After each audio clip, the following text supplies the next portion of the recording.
ಅಪ್ಪರೇ ನಾಗಿ ಏನಾಯ್ತು? ಯಾಕೆ ಹೀಗೆ ಓಡ್ ಬಂದೆ? ಅಪ್ಪರೇ ಅಲ್ಲಿ ಎಲ್ಲ ಅಳ್ತವ್ರೆ.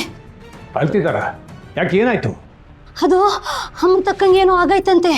ಅಮೃತಕ್ಕ ಅಳ್ತವ್ರೆ. ಅವ್ರನ್ನ ನೋಡ್ಬಿಟ್ಟು ಎಲ್ಲರೂ ಅಳ್ತವ್ರೆ. ಏನಾಯ್ತು ಅಮೃತಂಗೆ? ಏನು ಅಂತ ಗೊತ್ತಾಯ್ತಲ್ಲ, ನೀವು ಬನ್ನಿ ಅಪ್ಪರೇ. ಆದಿ, ಅವ್ರದ್ದೇನು ತಪ್ಪಿಲ್ಲ ಕಣೋ. ಮನೆಯೊಳಗೆ ಹೋಗೋಣ ಅಂದರೆ ಮನೆ ಬೀಗದ ಕೈ ಸಿಗಲಿಲ್ಲ, ಅದಕ್ಕೆ ಬಿಸಿಲಲ್ಲೇ ನಿಂತಿದ್ದೆ. ಅಮ್ಮೋ, ನೀನು ಅವ್ರ ಪರ ವಹಿಸ್ಕೊಂಡು ಮಾತಾಡಬೇಡ. ನೀನು ನರಳ್ತಾ ಇರೋದು ನೋಡ್ತಿದ್ರೇನೆ ಗೊತ್ತಾಗ್ತಿದೆ ಅವ್ರು ನಿನ್ನ ಎಷ್ಟು ಚೆನ್ನಾಗಿ ನೋಡ್ಕೊಳ್ತಿದ್ದಾರೆ ಅಂತ. ವಿಮಲಾ, ಯಾಕೆ ಹೀಗೆಲ್ಲ ಮಾತಾಡ್ತಿದ್ಯಾ? ಅವನಿಗೆ ಯಾವ ವಿಷಯನೂ ಗೊತ್ತಿಲ್ಲ ಅಂತ ಅಮ್ಮು ಹೇಳ್ತಿದ್ದಾಳಲ್ವಾ? ನೀನು ಮತ್ತೆ ಹೀಗೆಲ್ಲ ಮಾತಾಡಿ ಅವ್ರಿಗೆ ಬೇಜಾರು ಮಾಡಬೇಡ. ಯಾಕತ್ತೆ? ನನ್ನ ಮಗಳು ನರಳ್ತಾ ಇರೋದು ನಿಮಗೆ ಕಾಣಿಸ್ತಾ ಇಲ್ವಾ? ಅವಳು ಎಷ್ಟು ಸೂಕ್ಷ್ಮ ಅನ್ನೋದು ಅವ್ರಿಗೆ ಗೊತ್ತಿಲ್ವಾ? ಅವಳನ್ನ ಯಾಕೆ ಬಿಸಿಲಲ್ಲಿ ನಿಲ್ಲಿಸ್ಬೇಕಾಗಿತ್ತು? ಮನೆ ಬೀಗ ಹಾಕೊಂಡು ಎಲ್ಲಿಗೆ ಹೋಗಿದ್ರು ಅವರು? ದಯವಿಟ್ಟು ತಪ್ಪು ತಿಳ್ಕೊಬೇಡಿ. ಕುಮುದಂಗೆ ಮೈ ಹುಷಾರಿರ್ಲಿಲ್ಲ ಅಂತ ನಾವಿಬ್ಬರು ಆಸ್ಪತ್ರೆಗೆ ಹೋಗಿದ್ವಿ. ಅಮೃತ ಸಂಜೀವನ ನೋಡೋದಕ್ಕೆ ಅಂತ ಸ್ಕೂಲಿಗೆ ಹೋಗಿದ್ಲು. ಅವಳು ಅವನ ಜೊತೆಗೆ ಬರ್ತಾಳೆ ಅಂತ ಅಂದ್ಕೊಂಡು ನಾವು ಬೀಗಿದ ಕೈನ ತೊಗೊಂಡು ಹೋಗಿದ್ವಿ. ಆದರೆ ಬಿಸಿಲಿಂದ ಅಮೃತಂಗೆ ಹೀಗೆಲ್ಲ ಆಗತ್ತೆ ಅಂತ ನಮಗೆ ಗೊತ್ತಿರಲಿಲ್ಲ. ತಪ್ಪು ನಮ್ಮದೇ. ಮುಂದೆ ಈ ಥರ ಎಲ್ಲ ಆಗದೇ ಇರೋ ಹಾಗೆ ನಾವು ನೋಡ್ಕೊಳ್ತೀವಿ. ದಯವಿಟ್ಟು ಈ ಸಾರಿ ಕ್ಷಮಿಸ್ಬಿಡಿ. ಕ್ಷಮಿಸ್ಬಿಡಿ ಅಂತ ಹೇಳಿದ್ರೆ ಅಮ್ಮಗಾಗಿರೋ ನೋವು ಹೋಗ್ಬಿಡುತ್ತಾ? ಚಿಕ್ಕ ವಯಸ್ಸಿಂದ ಅಮ್ಮನ ನಮ್ಮ ಮನೆಯಲ್ಲಿ ಹೂವಿನ ಥರ ಬೆಳೆಸಿದೀವಿ. ಅವಳು ನಿಮ್ಮ ಮನೆಗೆ ಬಂದಾಗಿಂದ ನಗುನೆಲ್ಲ ಬಾಡಿಸ್ಬಿಟ್ಟಿದ್ದೀರಾ. ಚಿಕ್ಕಮ್ಮ, ನೀವು ಅನ್ಕೊಂಡಿರೋ ಹಾಗೆ ಏನೂ ಆಗಿಲ್ಲ.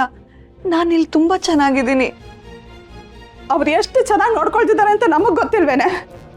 ಇಲ್ಲಿ ನೋಡು ಅಮ್ಮ, ಅವ್ರೇನಾದರೂ ತೊಂದರೆ ಕೊಡ್ತಿದ್ರೆ ನನ್ನ ಹತ್ರ ಹೇಳು. ನಾನೇ ಅಲ್ಲಿಗೆ ಬಂದು ನಿನ್ನ ಕರ್ಕೊಂಡು ಬರ್ತೀನಿ. ವಿಮಲಾ, ಒಂದು ಸಣ್ಣ ವಿಷಯಕ್ಕೆ ಹೀಗೆಲ್ಲ ಮಾತಾಡೋದು ಸರಿ ಅಲ್ಲ. ನಿಮಗಿದು ಸಣ್ಣ ವಿಷಯನೇ ಇರ್ಬೋದು ಅತ್ತೆ, ಆದ್ರೆ ನನ್ನ ಮಗಳು ನರಕ ಅನುಭವಿಸ್ತಾ ಇರೋದನ್ನು ನನ್ನಿಂದ ನೋಡೋದಕ್ಕೆ ಆಗ್ತಿಲ್ಲ. ಪಾಪದ ಹುಡುಗಿ ಅವಳು. ಅವಳನ್ನ ಈ ಥರ ನಡೆಸ್ಕೊಳ್ಳೋದಕ್ಕೆ ಅವ್ರಿಗೆ ಮನ್ಸಾದ್ರೂ ಹೇಗೆ ಬರುತ್ತೆ? ನೀವೇ ಹೇಳಿ.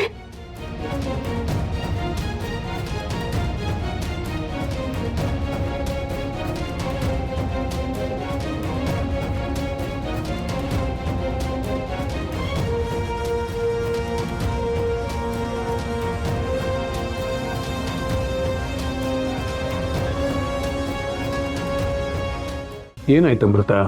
ನೋಡಿ ತಾತ, ಅಮ್ಮನ ಬಿಸಿಲಲ್ಲಿ ನಿಲ್ಲಿಸಿ ಹೇಗೆ ಮಾಡಿದ್ದಾರೆ ಅಂತ ನೋಡಿ. ನಾನು ಅವಳ ಹತ್ರ ಮಾತಾಡ್ತಾ ಇದ್ದೀನಿ ತಾನೇ, ಸುಮ್ಮನೆ ಇರು. ಹೇಳಂಬೃತ, ಏನಾಯ್ತು? ತಾತ, ಏನೂ ಆಗಿಲ್ಲ ತಾತ. ಬಿಸಿಲಲ್ಲಿ ನಿಂತಿದ್ದಕ್ಕೆ ಮೈಕೈ ಎಲ್ಲ ಬಿಸಿಲುಗುಳ್ಳೆ ಆಗೋಗಿದೆ ಅಷ್ಟೇ. ಅದಕ್ಕೆ ಇವರೆಲ್ಲ ಗಾಬರಿ ಆಗ್ತಿದ್ದಾರೆ.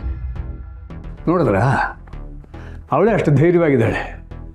ನೀವೆಲ್ಲ ಅವಳಿಗೆ ಇನ್ನಷ್ಟು ಭಯ ಹುಟ್ಟಿಸೋ ಥರ ಮಾತಾಡ್ತಾ ಇದ್ದೀರಲ್ಲ.